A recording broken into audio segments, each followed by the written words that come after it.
Este puente tiene el vano central más largo de todos los puentes atirantados. Se enfrenta a desafíos que destrozarían cualquier puente normal. El agua es demasiado profunda, el fondo marino demasiado blando y está sobre una línea de falla. ¿Cómo se diseña un puente que pueda con lo peor de la naturaleza? ¿Qué se necesita para construir una de las estructuras más grandes del mundo?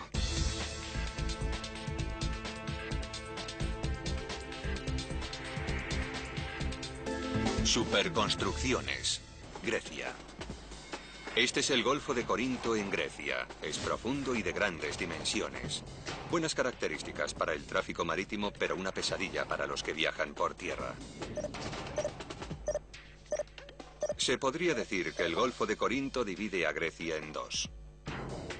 La única ruta terrestre entre el sur de Grecia y el resto de Europa está a 240 kilómetros al este. Tender un puente sobre el Golfo ha sido un sueño durante más de un siglo, pero nunca ha sido posible hasta ahora. El puente Río Nantirion es el primero que ha cruzado el Golfo de Corinto. Está a más de 50 metros sobre el nivel del mar, dejando espacio más que suficiente para los barcos más grandes. El diseño del puente es aparentemente simple. 368 elegantes cables, 4 torres cónicas y un borde amarillo en la carretera que brilla de noche. Pero lo verdaderamente sorprendente de este puente es cómo se construyó. Los retos de construirlo aquí fueron tan imponentes que dejaron perplejos durante décadas a los ingenieros. El mayor desafío eran los terremotos. Se habían construido puentes en zonas sísmicas, pero este puente tenía que cruzar una línea de falla activa. Además de eso, el nivel de agua era muy profundo, 60 metros. Ningún otro puente había sido construido con unos cimientos de tanta altura. Se iba a necesitar un atrevido plan para superar estos obstáculos. En abril de 1996, la única manera de cruzar el Golfo de Corinto era en el ferry. En condiciones climatológicas favorables, el viaje duraba 45 minutos. Un puente reduciría ese tiempo a 5 minutos. Por eso, durante décadas, el gobierno griego había estudiado nuevos diseños de puentes. El enlace tenía que ser extraordinario, pero las opciones de diseño eran limitadas. Prácticamente todos los diseños se basan en 4 tipos de puentes: en viga, en arco, colgantes y atirantados. Elegir el diseño adecuado es siempre fundamental. El criterio principal es la longitud. Los puentes más largos del mundo son los puentes en viga, pero este diseño no era apropiado para el Golfo de Corinto. En un puente en viga, el vano central debe tener sujeciones inferiores aproximadamente cada 100 metros. Cientos de soportes como estos bloquearían el tráfico marítimo. Un puente en arco es más apropiado en zonas de denso tráfico marítimo, pero en el Golfo de Corinto se hubiera necesitado un puente en arco 4 veces más grande que cualquiera de los ya construidos. Este diseño era demasiado arriesgado. Un puente colgante puede abarcar largas distancias. Unos enormes cables se estiran de una orilla a otra y otros más pequeños y verticales sujetan la carretera. Pero todos estos cables de acero hacen que los puentes colgantes sean caros. Cuestan cientos de millones de euros. Y Grecia sencillamente no podía permitírselo.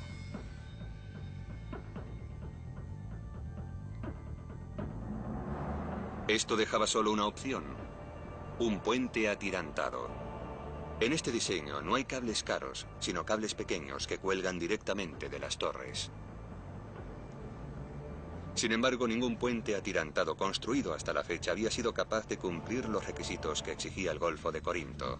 El plan más prometedor llegó de una empresa francesa, Vinci. El diseño de Vinci intentaría construir el puente atirantado más largo del mundo.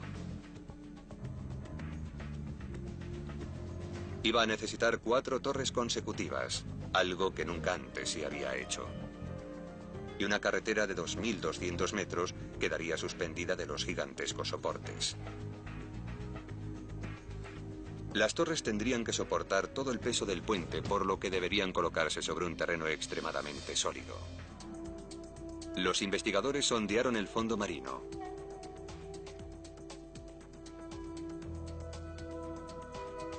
A 15 metros no encontraron más que lodo y arena. Otros 90 metros más abajo aún no habían encontrado fondo firme. Habían descendido 450 metros y seguían sin encontrar fondo marino. Esto supuso un gran revés. Los ingenieros no podían construir un puente que batiera récords sin un fondo resistente que lo soportara. Durante los terremotos, un lecho marino poco sólido se licua, lo que podía provocar que las torres se inclinaran y destrozaran el puente. El diseño de Vinci no era apropiado.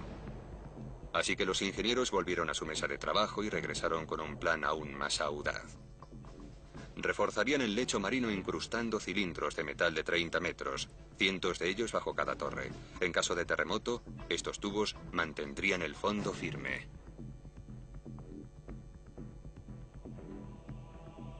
Nunca antes se había intentado. Ni siquiera se sabía cómo hacerlo exactamente, pero el plan fue convincente y Vinci ganó el concurso. Al poco tiempo se encontraron con un reto aún más grande. El gobierno griego insistió en que el puente debía estar terminado en 5 años o los constructores tendrían que pagar desorbitantes multas fiscales. La construcción empezó en el verano de 1999. El primer obstáculo del equipo fue inventar una máquina para colocar los tubos que reforzarían el fondo del mar. Cada uno de estos tubos tenía 30 metros de longitud y 2 de anchura. Tenían que conducir los tubos con una enorme precisión, por lo que necesitaban una plataforma flotante totalmente firme. En profundidades normales, los constructores pueden utilizar barcazas. Las patas se extienden hasta el fondo del mar y mantienen la barcaza firme y segura contra corrientes y olas. Pero esto no era posible en el Golfo de Corinto. El lecho marino era demasiado blando y las patas de la barcaza no llegarían a alcanzar el fondo. Por eso los ingenieros crearon una plataforma propia. Comenzaron con una barcaza llamada Lisa, a la que le quitaron las patas y las sustituyeron por enormes cadenas. Cada cadena tenía un ancla hecha de trozos de hormigón. Pesaban 680 kilos. Después colocaron la barcaza en posición, echaron las anclas y tensaron las cadenas. Ahora la gabarra estaba firme. Pero tener una plataforma fija solo era una parte de la solución. Después tenían que conducir con precisión los enormes tubos a lo largo de 60 metros de agua. Para hacer eso, los trabajadores equiparon a Lisa con una enorme estructura. La estructura tenía un tubo guía que podían trasladar al lugar deseado por medio de un GPS. El martillo hidráulico recogía los tubos y una grúa los colocaba en el tubo guía. Incluso en la superficie era difícil hacer maniobras con los tubos de 2 metros y colocarlos en el tubo guía.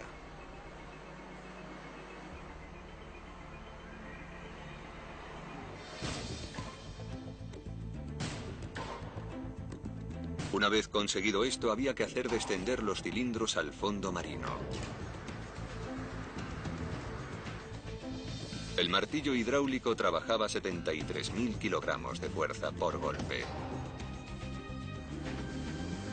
Los tubos podían haber reforzado el fondo del mar, pero también crearon un nuevo problema. Las torres tenían que descansar sobre una superficie totalmente plana, por lo que los constructores tuvieron que añadir una capa de grava de 3 metros de grosor. El problema era cómo alisar una enorme pila de grava a 60 metros de profundidad. Es muy peligroso sumergir a un equipo de submarinistas a tanta profundidad, ya que no se puede aguantar mucho tiempo. Y la construcción hubiera sido muy lenta, así que creímos que no era buena idea. Por eso los ingenieros idearon un sistema diferente. Utilizaron el tubo guía. Los operadores colocaron la parte inferior del tubo guía exactamente donde querían que quedara la parte superior de la gravilla y después echaron la gravilla por el conducto. A medida que movían el tubo, la grava salía exactamente al nivel deseado. Los escáneres del sonar mostraron que el nivel de gravilla estaba a 5 centímetros del límite. Mientras el fondo marino se reforzaba y alisaba, el equipo de construcción se enfrentó a un nuevo desafío: las torres. Primero construyeron los cimientos en tierra. Iban a tener más longitud que cualquiera de los cimientos de otros puentes. Serían como la mitad de un campo de fútbol.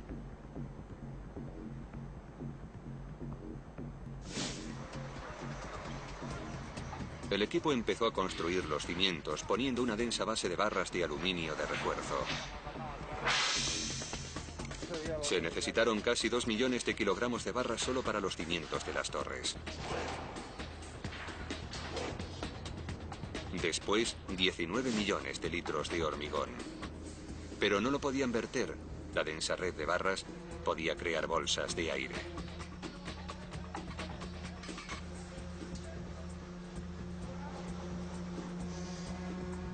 Por eso tuvieron que introducir enormes varitas vibrantes en el hormigón mojado para comprimirlo y reforzarlo. En esta fase los cimientos parecían un enorme platillo volante. Pero por desgracia era demasiado pesado para volar. El equipo iba a tener problemas para sacarlo de la dársena.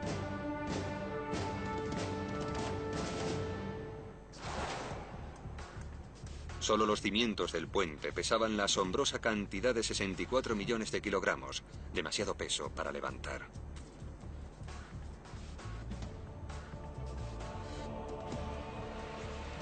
De modo que los ingenieros diseñaron una inmensa estructura para incorporar 32 compartimentos de aire que lo permitieran flotar. Para hacer flotar los cimientos inundaron totalmente la zona de construcción. Pero aún así se necesitó un motor de 25.000 caballos para moverlos.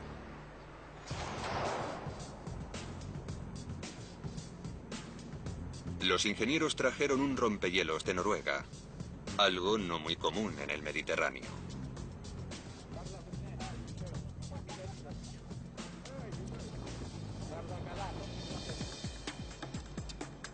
Los cimientos se extendían a 12 metros de profundidad.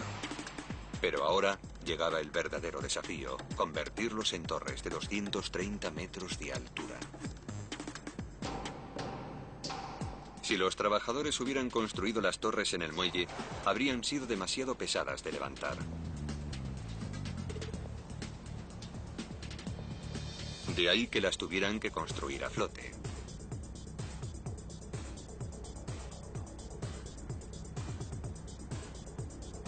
A medida que la construcción continuaba, se pudieron ver por la zona muchos camiones de hormigón, barcazas de suministros y cientos de trabajadores. Pero no se veía demasiado progreso. Las torres no parecían crecer. La razón era que a medida que se hacía más alto, se hacían más pesadas y se iban sumergiendo. La altura real de las torres nunca fue visible.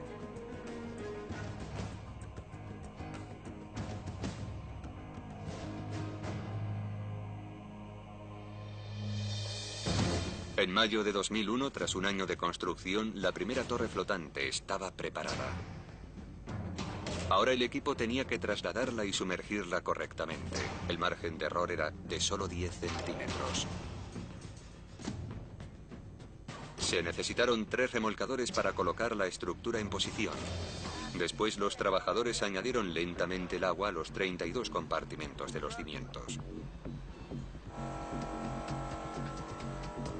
Su precisa colocación sobre el fondo marino era fundamental, por lo que fue controlada por GPS.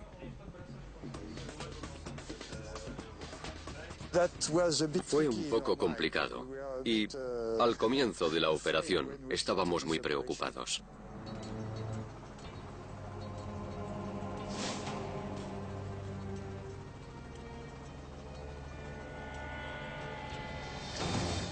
Centímetro a centímetro hicieron descender la torre hacia el fondo del golfo. Los cabestrantes de los remolcadores lo condujeron al lugar apropiado. Todo marchaba a la perfección, hasta que los cimientos tocaron el fondo de gravilla. De repente, el ancla de uno de los remolcadores se soltó. Los cimientos se desplazaron a 30 centímetros de donde tenían que estar, rebasando con creces el margen de error.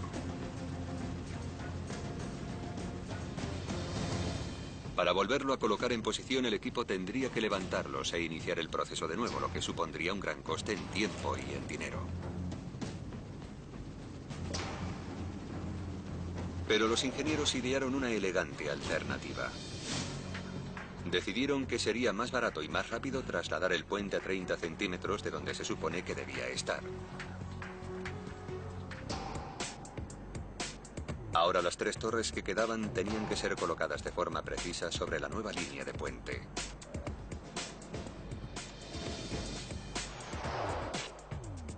Los diseñadores de las torres se habían enfrentado a un problemático dilema. Las torres tenían que ser fuertes para que pudieran soportar terremotos, pero cuanto más pesa una estructura, más impacto hacen sobre ella los terremotos. De modo que para evitar dicho efecto, hicieron el eje hueco.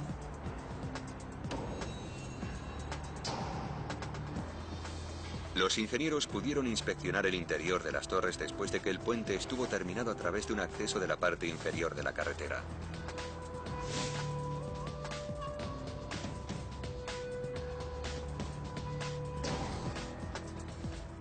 Las escaleras conducen justo a la parte baja de la torre de alta tensión.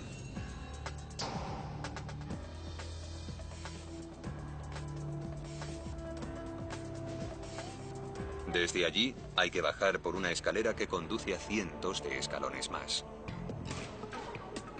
Pero esto tampoco es la parte más baja. Está tan solo al nivel del agua. Allí hay una puerta de acceso a inspecciones exteriores y también al aire fresco.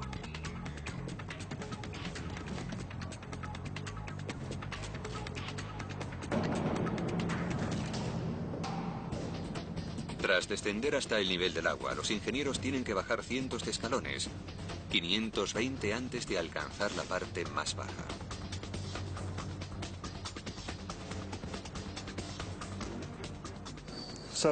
Ahora estamos en la parte baja de la torre. Estamos a 60 metros por debajo del nivel del mar. Debajo de este hormigón está el lecho marino. A estas profundidades no es de extrañar que el mar intente hacerse un hueco aquí. Lo que sí es extraño es que haya grillos.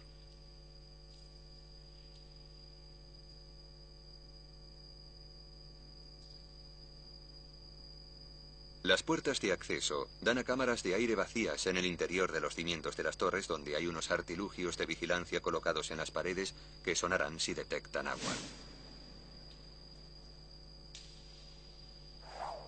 Un acelerómetro registra los más mínimos movimientos de la torre durante los terremotos. Para que las torres soportaran los terremotos, a los ingenieros se les ocurrió otra cosa.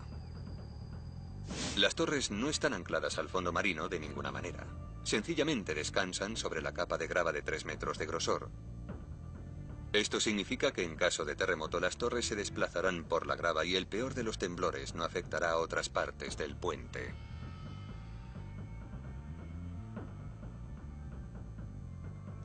Los ingenieros calcularon que las torres podrían desplazarse casi 2 metros sin poner en peligro la integridad del puente. Eso era muy beneficioso para la estructura, porque en caso de terremoto no hay peligro de derrumbe. Con todos los cimientos en su sitio, los ingenieros estaban preparados para construir otros 164 metros de altura y colgar de ellos 2.200 metros de carretera. El puente terminado iba a pesar mucho más que las torres. Y este peso añadido haría que los cimientos se sumergieran en el fondo del mar. Pero nadie sabía con exactitud a qué profundidad se hundirían. Y eso podía tener consecuencias catastróficas.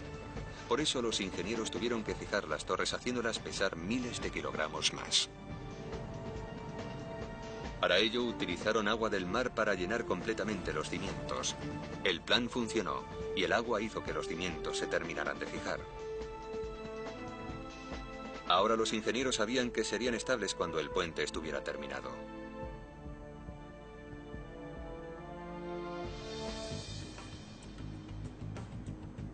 Mayo de 2002, a 2 años de la fecha límite.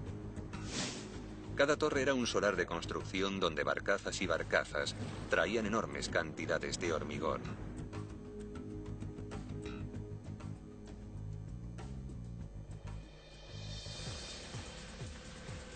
Las torres se alzarían de la superficie del agua en 4 secciones diferentes, todas de fundamental importancia y complejidad y enormes retos por sí mismas.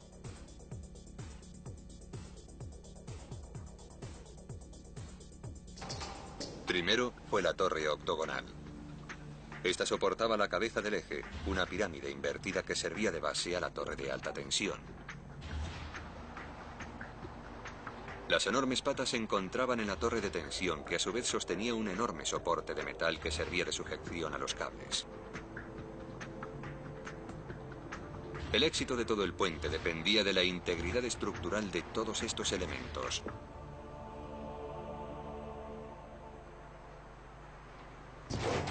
Pero los ingenieros estaban a punto de descubrir que habían pasado por alto un punto débil.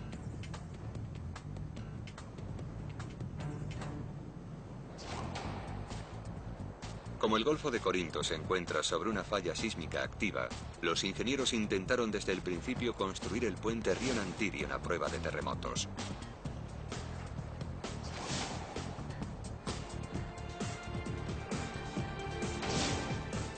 Los elementos más complejos eran las bases de las torres, de 16 metros de altura y unos extremos de 40 metros de anchura. Pero cuando la construcción estaba en proceso, se hicieron nuevos cálculos que revelaron un peligroso fallo de diseño.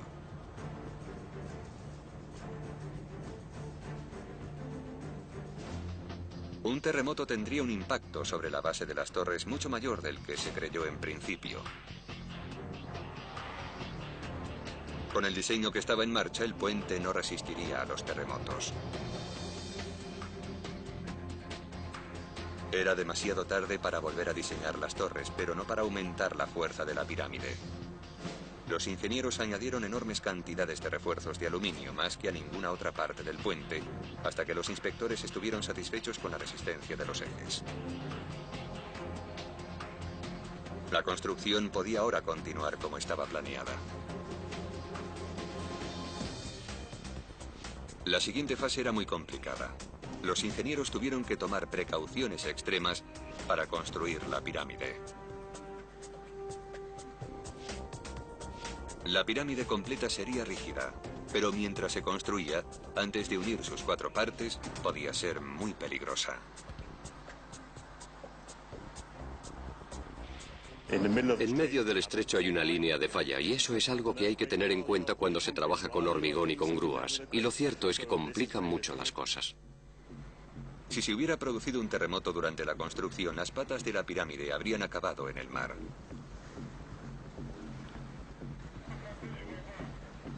La mayoría de estructuras necesitan abrazaderas durante su construcción, pero aquí tuvieron otra idea más innovadora que esa.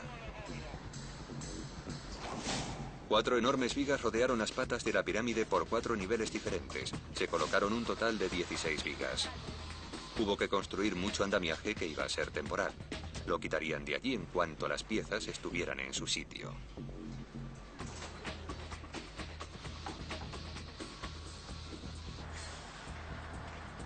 Esto supuso mucho tiempo, dinero y materiales.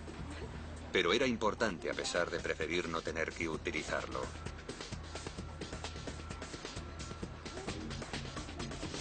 Cuando las torres estuvieron terminadas, había un ascensor incrustado en una de ellas.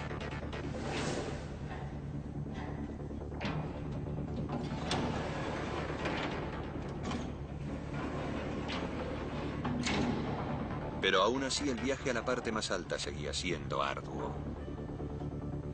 El ascensor no llegaba hasta arriba, se quedaba en la torre de alta tensión donde se unían las patas.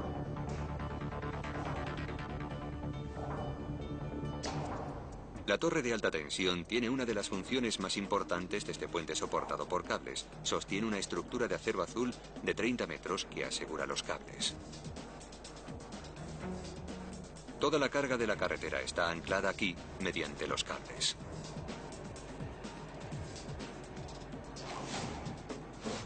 Estas descomunales torres se alzan a 164 metros sobre el nivel del mar. Son casi tan altas como el monolito de Washington. Pero hay otros 63 metros escondidos bajo la superficie, lo que hace que las torres sean considerablemente altas. Abril de 2003. Aún quedaban 20 meses para la fecha límite, pero aparece una nueva urgencia. Grecia es elegida para albergar los Juegos Olímpicos de 2004.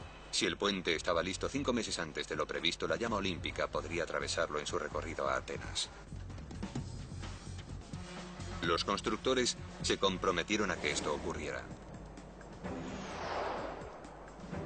Se construyeron las secciones de la carretera en tierra. El proceso de ensamblaje comenzó con unas enormes vigas de acero.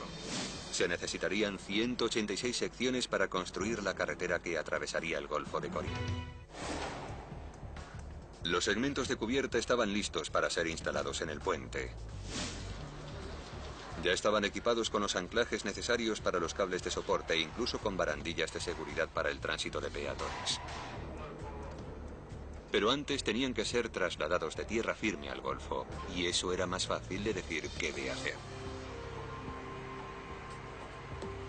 Cada segmento era más grande que una pista de tenis y pesaba 270.000 kilogramos, y tenían que ser levantados en el aire y sobre el agua. Para hacer esto, los ingenieros utilizaron una grúa flotante especial llamada Tacklift. Podía levantar las enormes secciones de carretera a 50 metros, trasladarlas al puente y sostenerlas firmemente mientras eran instaladas. Cada día los trabajos empezaban al amanecer. La grúa Tacklift recogía una pieza de la carretera y se adentraba lentamente con ella en el Golfo.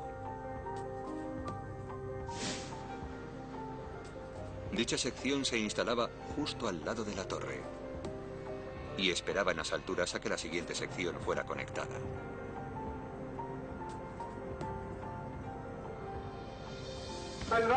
A medida que la grúa se acercaba al puente, un miembro del equipo holandés era el responsable de dar las indicaciones oportunas.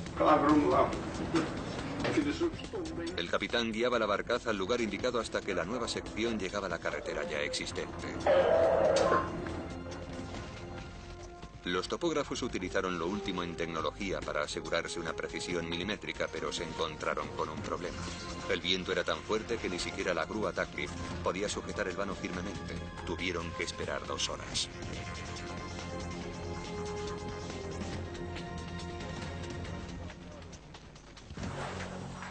Finalmente, los trabajadores pudieron utilizar una abrazadera temporal para colocarlo correctamente. Otro equipo lo atornilló a la existente carretera. Y durante un tiempo esta sección fue el final de una autopista inacabada.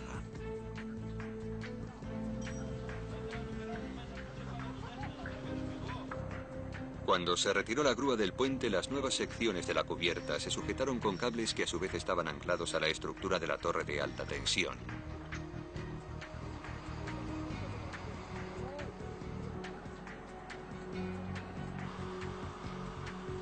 Cada cable estaba hecho de hasta 70 filamentos envueltos en polietileno, y cada filamento estaba hecho con exactamente 7 alambres de acero del tamaño de un palillo chino. Cuando instalaron los cables, cortaron los extremos sobrantes y les aplicaron una capa especial para prevenir la oxidación. Se necesitaron 368 cables en total para sujetar la carretera, que medía más de 2 kilómetros, y 40 kilómetros de cables hechos de 4,5 millones de kilogramos de acero. En el verano de 2003 quedaba solo un año para que la antorcha olímpica cruzara el puente. Tras una temporada de trabajo relativamente fácil, los trabajadores se enfrentaban ahora a una de sus peores pesadillas. Un terremoto azotó el puente aún sin terminar. Fue el 14 de agosto de 2003. Se produjo un temblor de 6,2 grados en la escala de Richter cuando las torres estaban aún en construcción. La creación del enorme puente Río Nantirion se enfrentaba al desastre. Las torres eran extremadamente vulnerables y, lo que era peor, El terremoto se produjo cuando los trabajadores estaban instalando una nueva sección de carretera. Milagrosamente, nadie resultó herido de gravedad.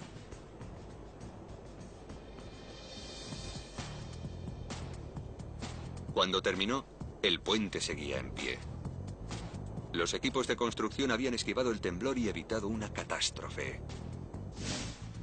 Las torres seguían allí. El caro andamiaje y las abrazaderas habían merecido la pena.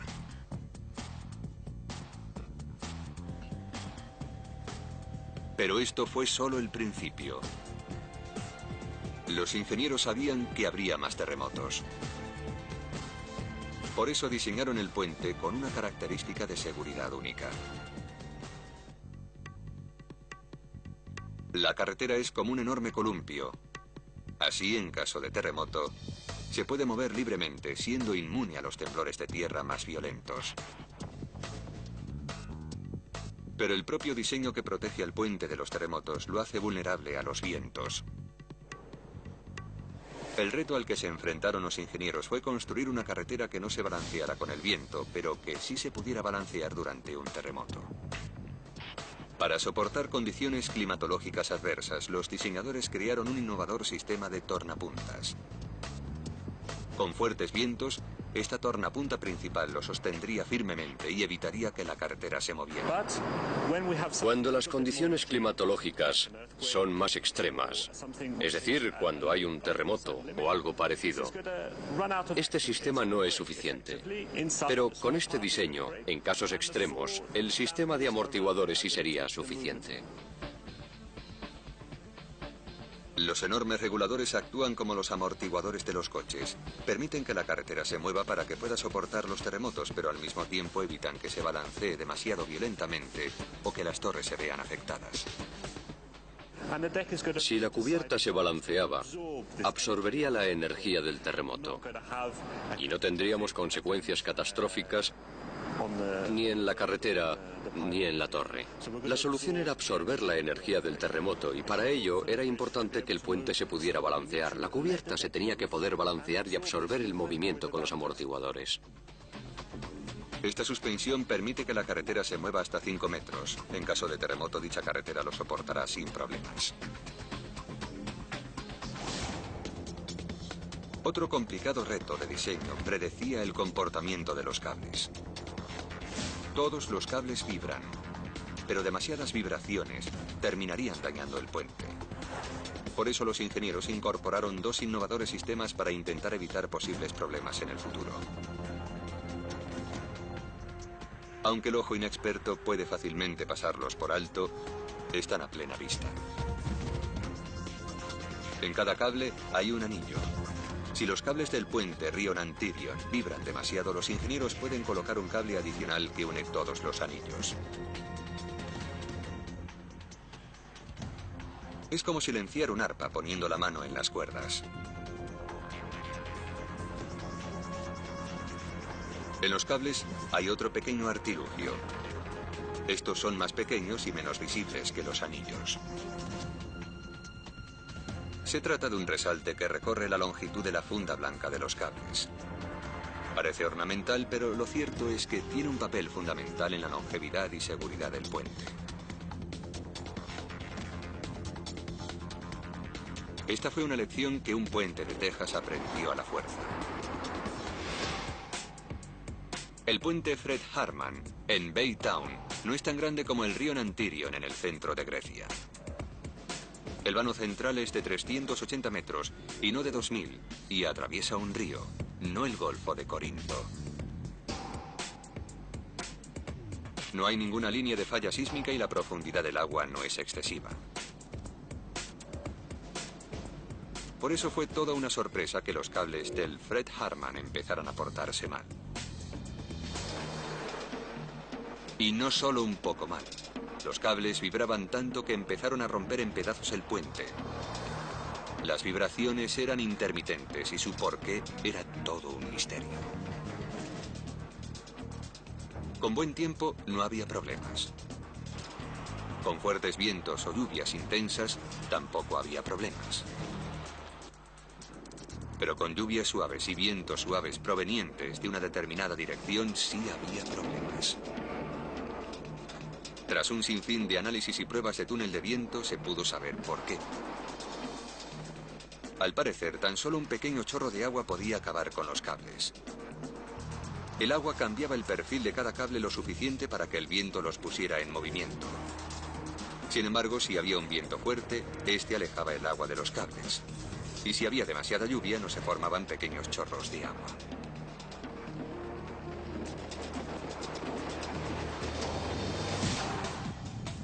Pero los diseñadores del puente Río Nantirio no se tuvieron que preocupar ni de los vientos ni de las lluvias suaves, por el sencillo borde que lo rodeaba.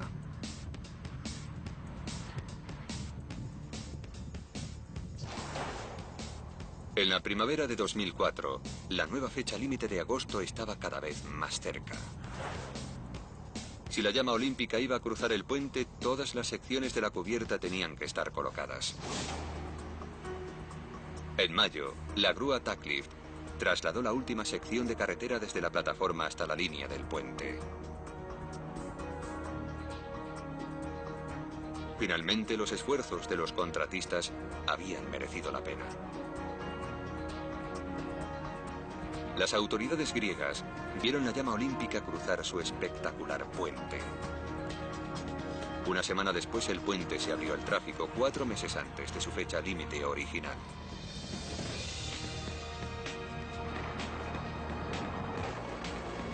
Para la empresa contratista supuso una bonificación extra. Pero los trabajos en el puente nunca han llegado a terminarse. Los trabajadores pasaron de los trabajos de construcción a los trabajos de mantenimiento. Para acceder a los laterales y a la parte inferior del puente, los inspectores utilizan un andamiaje motorizado llamado casillete, pero buscar las partes oxidadas es todo un reto. Tenemos que inspeccionar el puente todos los años. La pintura amarilla tiene que ser examinada de extremo a extremo. Y eso nos lleva aproximadamente 3 semanas, ya que hay que revisar todos los pernos y las zonas pintadas de amarillo. Aquí tenemos unos 400 pernos, o quizás más, según nos acercamos al vano central. Se colocaron todos en un día, o mejor dicho, en un turno de 8 horas. Y tenemos que comprobar con mucho cuidado que no muestren signos de debilidad.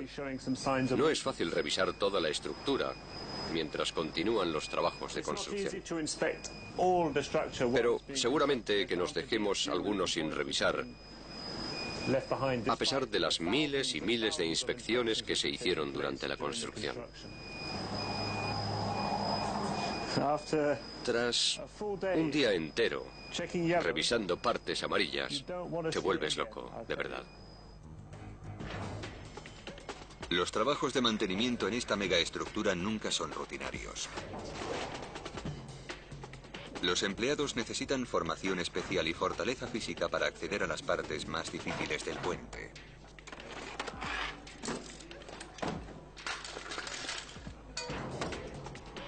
Desde la parte alta de las torres, las vistas son espectaculares.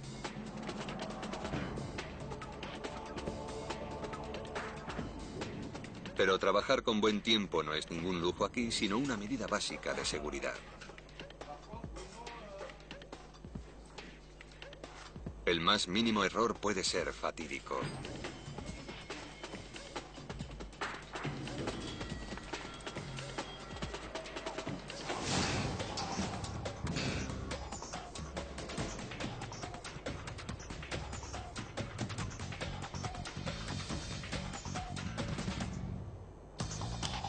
Estos temerarios son conocidos como alpinistas, igual que los escaladores.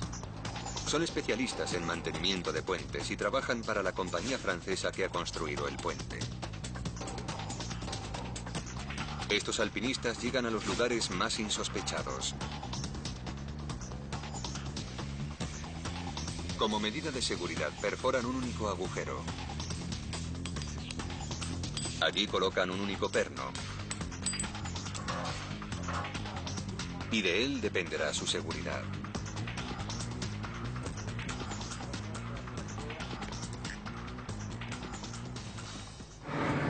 Llevo 10 años trabajando esto y sigo teniendo miedo aquí arriba.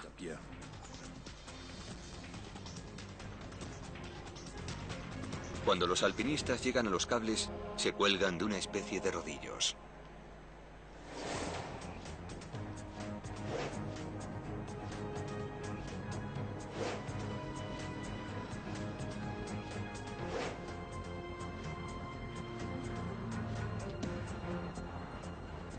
Si divisan un lugar donde la humedad puede haber penetrado en el cable, lo enmasillan.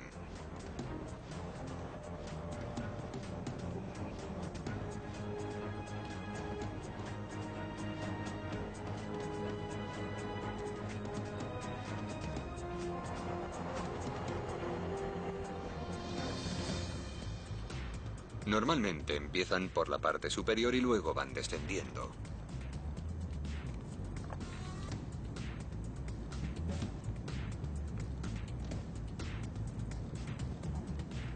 Pueden estar hasta mediodía suspendidos del puente.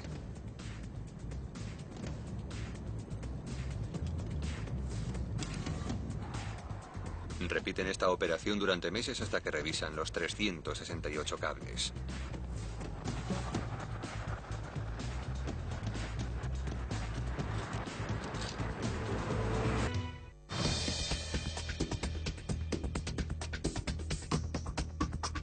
Todo lo que ocurre en el puente de día y de noche es supervisado desde el centro de control que se encuentra detrás de las casetas de peaje. Los operadores pueden ver todo lo que ocurre. ¿Puedes comprobar qué pasa con ese coche parado, por favor? Y lo que es más importante, pueden controlar la enorme red de cámaras y sensores instalados por todo el puente. Hay demasiada información para ver a la vez, así que los ordenadores analizan constantemente todas las cámaras y los datos que graban. Cuando un ordenador detecta un posible problema, avisa a los operadores.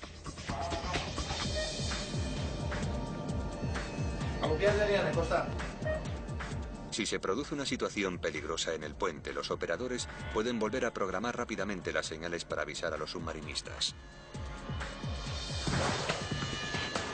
El puente Río Nantirion se enfrenta a una serie de desafíos que ningún puente normal podría soportar.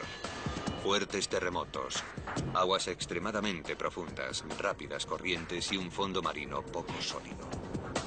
Y además de todos esos peligros, corre los mismos riesgos que el resto de las megaestructuras. Uno de los peores son los relámpagos.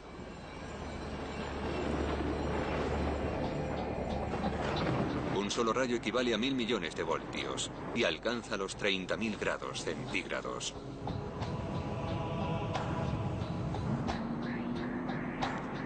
Los rayos son atraídos por el metal y buscan los puntos más altos. Por eso los puentes son uno de sus objetivos principales.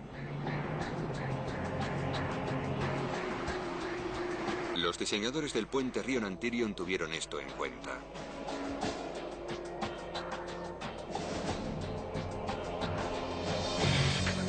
La mejor defensa de un puente contra los rayos es el pararrayos. Los preserva de los efectos de las descargas eléctricas. En el puente Río Nantirion los pararrayos están conectados a unas cintas de metal que conducen las descargas eléctricas alrededor del puente hasta llegar al mar. Un monitor electrónico de la torre registra las veces que los rayos alcanzan el puente. Mediante una luz roja intermitente, los ingenieros saben cuántas veces los rayos han alcanzado el puente.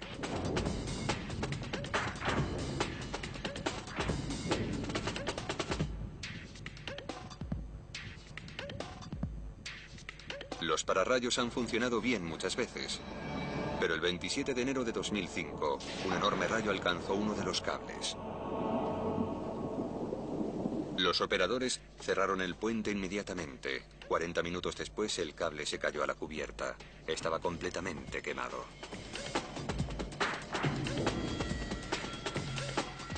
Perder un cable no era peligroso. El puente había sido construido tan bien que podía permitirse perder 2 o incluso 3 cables sin suponer ningún problema. 3 días después del incidente, el cable dañado había sido reemplazado. El puente volvía a ser seguro y lo abrieron al tráfico.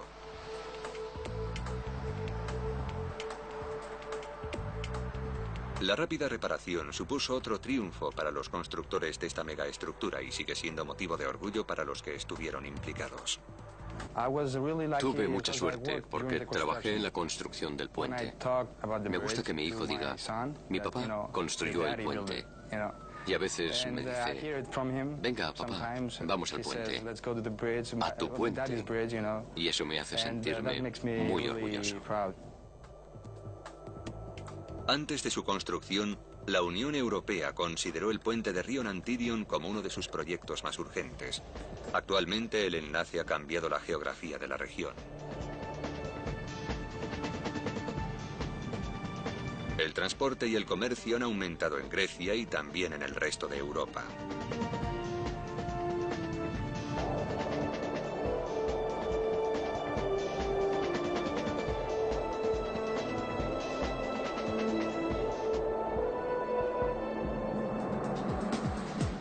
Más de 100 años después de que el Parlamento de Grecia propusiera construir un puente aquí, solo 5 años después de que empezara su construcción, este puente aparecía en los libros de récords.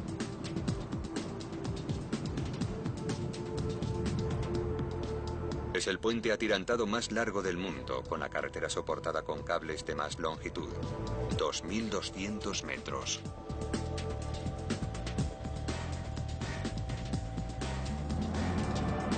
Tiene los cimientos más grandes del mundo y también los más profundos, 60 metros por debajo del mar. Una ingeniería altamente innovadora permite que el puente Río Nantyrion sobreviva donde para otros puentes sería imposible. Permanece como una de las superestructuras del mundo.